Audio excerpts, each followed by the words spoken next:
நிஃப்டியோட previous close 574 முடிஞ்சிருக்குங்க. இப்போ வரைக்கும் வந்து பார்த்தீங்கன்னா நம்மளோட futures 50 to 60 point gap down மாதிரி காமிக்குதுங்க. நம்ம ஃபியூச்சர்ஸ் வந்து பார்த்தீங்கன்னா நம்ம மார்க்கெட் முடிகிற டைமில் 630 முடிஞ்சிருக்குங்க. அதுக்கப்புறம் நல்ல ஒரு ஃபாலுங்க. இந்த ட்ரம்ப்போட நியூஸ் தாங்க, எக்ஸ்ட்ரா 25 டேரிஃப் போட்ட உடனேங்க அந்த நியூஸ் வந்த உடனே நல்ல ஒரு ஃபாலுங்க. ஆல்மோஸ்ட் வந்து ஒரு 200 பாயிண்ட் கிட்டத்தட்ட ஃபால் ஆகிட்டுங்க. அதுக்கப்புறம் இமீடியட்டாக ரெக்கவரி ஆயிருக்கு.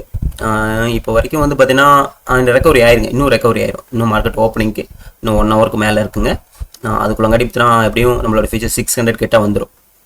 இது எப்படி நம்ம மார்க்கெட்டில் இம்பேக்ட் பண்ணும் அப்படின்னா, ஓப்பனிங்கில் நம்ம மார்க்கெட்டை பொறுத்த வரைக்கும் மேஜரான கீ சப்போர்ட்டுங்கிறது 500ங்க. அந்த ரேஞ்சுக்கு பக்கமாக வச்சு ஓப்பன் பண்ணலாங்க. ஸோ அந்த ரேஞ்சில் ஓப்பன் ஆகும். ஓப்பன் ஆன உடனேங்க மார்க்கெட்டில் நல்ல ஒரு பையிங் வருங்க.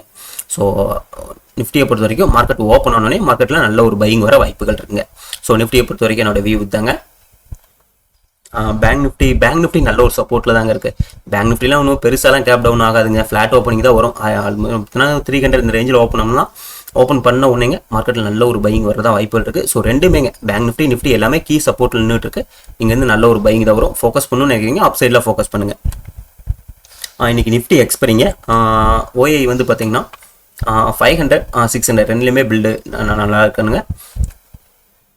கால் ரேட்டர்ஸ் வந்து 600 வந்திருக்காங்க. இவங்க வந்து மார்க்கெட் ஓப்பனிங்லேயே ப்ராஃபிட்டை புக் பண்ணிடுவாங்க. 60 ரூபாய்க்கு இருக்குங்களா, ஓப்பனிங் 30 ரூபாய்க்கு இருக்கும். ஸோ அந்த இடத்துல வந்து ப்ராஃபிட்டை புக் பண்ணிட்டுங்க, ஓப்பனிங்கில் புக் பண்ணிப்பானுங்க. ஸோ மார்க்கெட் வந்து 500 ஓப்பன் ஆச்சுன்னா நல்ல ஒரு பையிங் வருங்க. சரிங்க, நான் லைவுக்கு வரேன். லைவில் என்னென்னு பார்க்கலாங்க. தேங்க்யூ.